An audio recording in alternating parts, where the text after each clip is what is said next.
1987, I embraced into Islam. I never know that I will come into the halal industry, honestly. The business that you have evolved through the years are Sharia compliant businesses. Yes. You also move on to a series of supermarkets, mid-sized supermarkets. I was invited to a lot of sharing sessions, even to as far as in London and Kazakhstan. Oh, interesting. Yes, and obviously that business didn't continue. I was headhunted then into a chain of supermarkets where they have 30 over outlets in Singapore, but there are many challenges along the road. Is there any estimation of how much you lost from your pocket? Millions of dollars. Was your faith shaken up because of all this? Honestly, many times I ask myself, I'm fighting, in the halal industries for the ummah, and why it's so difficult. And I realized about one thing, halal, H-A-L-A-L. If you jungle the words together, Inshallah. yes, what we are doing for him is not going to be easy. I felt that this is a test. This is the best plan that Allah has planned for me.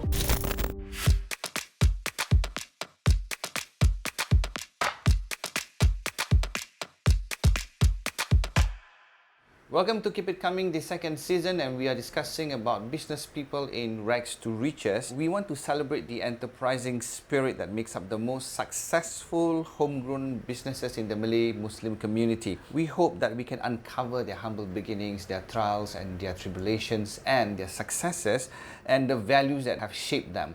And with us today, we have Mr. Ronnie Faizal Tan, who started a business in corporate gifts before he moves on to something bigger and now changed his direction yet again. Let's talk about how he first started out as Ronnie Faizal Tan. We are all very intrigued by the name Faizal. So how did this Faizal come about in between Ronnie Tan? Yeah, thank you, Adi. Assalamualaikum to everybody. At the age of 16, I was posted to a technical school, Singapore Technical Institute. And during that moment of time, I have a lot of Malay friends who I every time look at them that they visited the mosque every Friday. I would like to find out, what is their religion, Islam about. In 1986, I received my first hidayah. Oh, okay. Yeah. After that, I wrote a postcard to my dad. During those days in 1986, there is no such thing as WhatsApp, or email. So I wrote a postcard to my dad, telling him what happened. My dad was then working in Saudi Arabia in Jeddah. He converted 10 years before me. Oh, okay. But in 1987, I decided to embrace into Islam, understanding and knowing the challenges ahead is not going to be easy, especially coming from a very staunch Catholic family. So I've been telling myself I need to, get ready, prepared, and especially I face a lot of challenges as well in my food. Of course, other challenges like visiting the mosque, the people there thought that I was there to borrow toilet. Oh dear. Yeah, so it's a norm because for a Chinese Muslim to step into the mosque, those days were the challenges. But you stayed resilient until today, Yes. being a Muslim. Yes. So the business that you have evolved through the years are Sharia compliant businesses. Yes. So coming into corporate gift is a change in my life. Because of my academic, I know that I couldn't go far. So I spoken to my dad, and my dad actually gave me two suggestions. Oh, okay. How to be out of poverty. Number one, gambling. Interesting. Yeah. Number two, into business. So at the age of 31, I decided to start my business. Yeah, doing corporate gifts. It grew. The business within 6 months to be the top 10 in Singapore. Oh, really? Yeah. Okay. But those days were in 1990s. Yeah. And when the millennium kicked in, internet became very modernized. So profit, has dropped drastically. That is where I decided to change my industries into telecommunication, where those days fiber to the home was picking up. That is where internet is coming to your house. So from the corporate gifts, you move into the fiber line, but that also has an end point. Yes. So in 2008, the economic crisis struck. Because of the Lehman Brothers case and things like that, and fiber to the home, pricing are dropping drastically.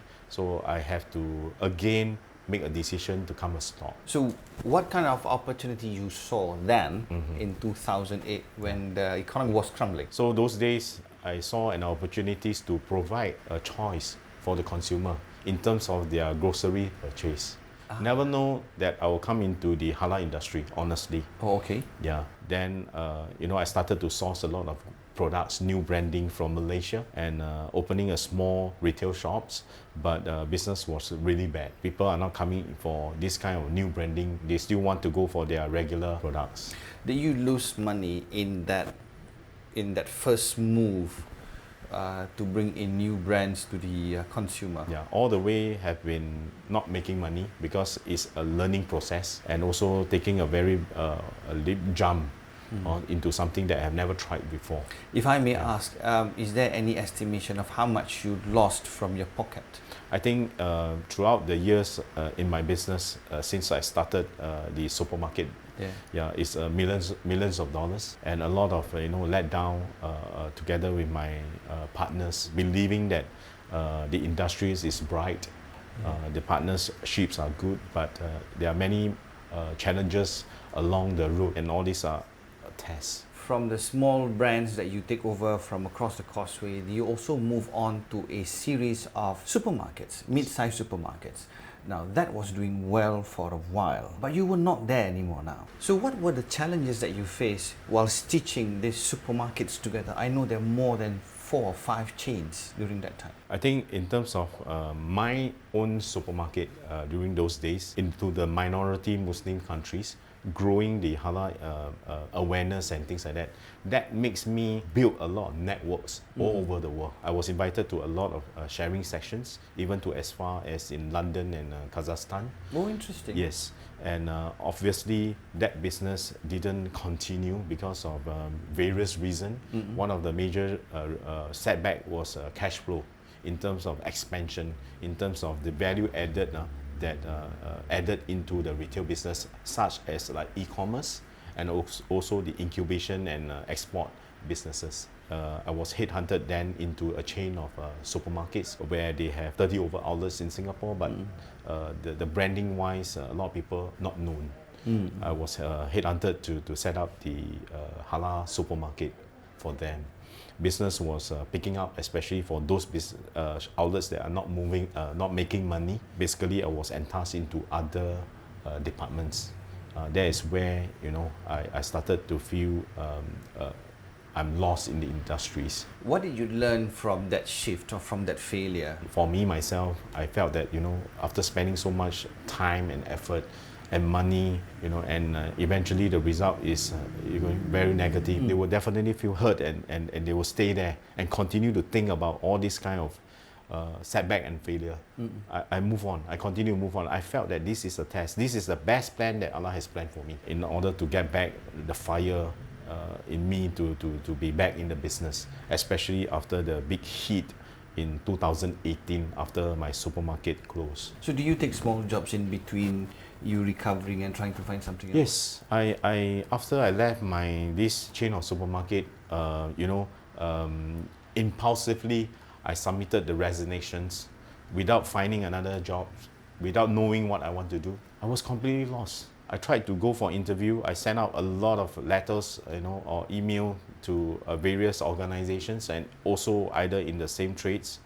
None came back. Maybe because of my age, maybe because of my education, or perhaps that people find that they are unable to pay me in my remunerations. Was your faith shaken up because of all this? Did you lose faith in God? Yeah, Adi. Honestly, many times I ask myself why my friends are doing so well, and I'm fighting, in these industries, the halal industries, for the ummah to provide the convenience and all this, and why it's so difficult.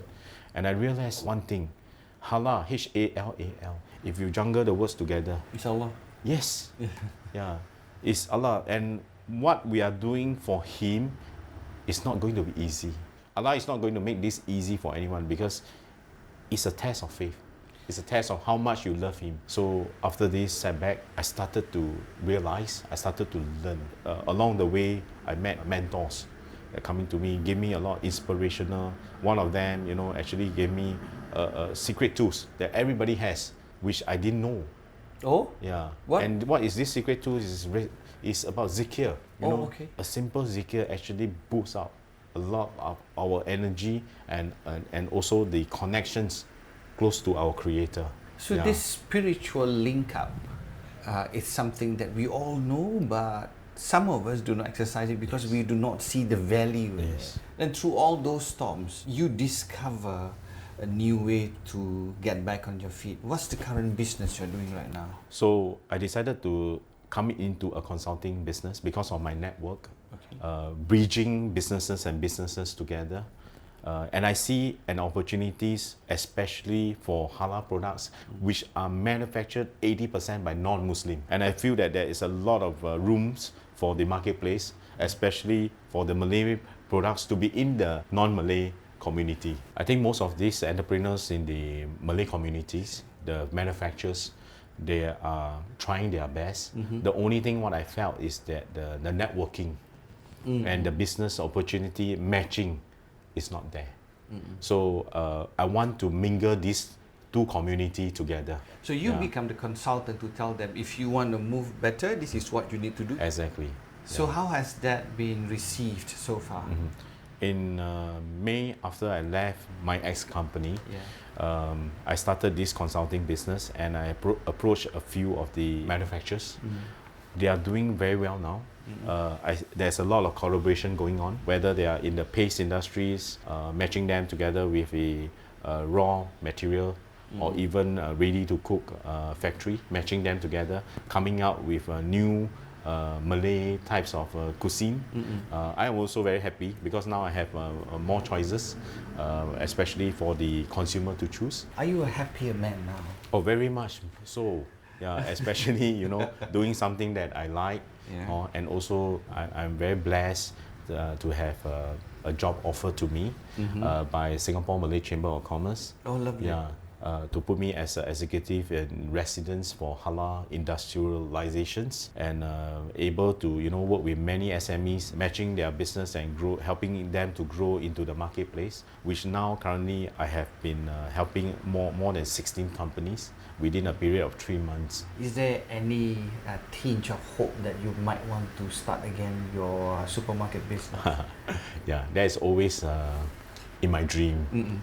Because why I wanted to have a halal supermarket, I felt that there's a lot of potential for the global products, halal products, to come together as one, giving the choices to the consumer, and also offering the ingredients to the chef, so that more different kind of restaurants, halal products are coming out. So, Ronnie, why must I believe in you as a business person? I cannot guarantee any brand that the product will take off, but the effort, and of course the testimonial from my current and past customers or clients is able to assure that the services given to them is worth the investment they put in. Now that you have already come back, you're still on your feet, doing businesses for so many companies, and being a consultant now, do you think you are able to pay off all the debts? That is my priority, honestly. To my investors, that those who have believed in me, I actually called every one of them, telling them that be patient, and I'm not going to. This is not a loan. This is basically a business investment. Once you lost, means lost. Yeah, but to me, you're responsible enough to wanting to pay the back. friendship, is the trust that they have entrusted on me. So out of 100% of the debts that you are shouldering, how many percent have you shaved off so far? I couldn't say that I'm already very successful. I'm still in the verge of growing. Yeah, so in terms of debt-wise, I couldn't say that I have really done everything. But you're still putting in the efforts. Now, talking about your current business, do you see the shining moments, or was there a shining moment already for you? And in every business that I'm stepped in, actually I don't know what will be the future. But I believe, in Him, that He will guide me along, as long as I have to get away about this arrogance and the greediness. In spite you being afraid of stepping into the arrogant zone, we saw all humility in you today. What have you got to say about that? I think I'm humbled, and I think I still have a lot to learn. The past failure has always been there to remind me about why I failed. And I do not want to go back into that anymore, because I'm no more longer young like before. So 5 years from now, in the business perspective, where is Ronnie Faizal Tan? Inshallah, I really hope to create the value added in the industries, whether they are in the retail, they are e-commerce, or even the servicing and also events. I know it's not going to be easy, so I will work very hard towards that. Because that is my dream, that is my inspiration that keep me going, and hopefully that all these kind of services is going to be benefits to as many people. What would be your advice to aspiring entrepreneurs? Entrepreneur is always a very lonely journey. You cannot be sharing all your worries with your loved one, with your family, or with your friends, or even your colleagues. You must be ready to sacrifice a lot of time. You must be ready there is no food on the table. These are all the things that you have to be prepared before you actually decided to embark into this. In the good faith of the Almighty, there's no coincidences in life. We are all designed to be where we are. Do you think that God has designed you to be stronger and better in the long run? I think after going through a few businesses that I have failed and coming back into business again, I really have to thank Him, for shaping me to be a better person. And I always believe, whatever things that we are doing, as long our intention and our end journey is for something good, we must not doubt. And I believe with your success, a lot of people will benefit from it. And may you continue to be the best person that you are and not giving up. Thank you. And of course, to Adi, with what you're helping others people, I also wish that you succeed in your career. And of course, the value that you are going to give to the community. Thank you so much. With that, we end Keep It Coming Season 2 Rags to Riches with Ronnie Faizal Tan. Thank you very much.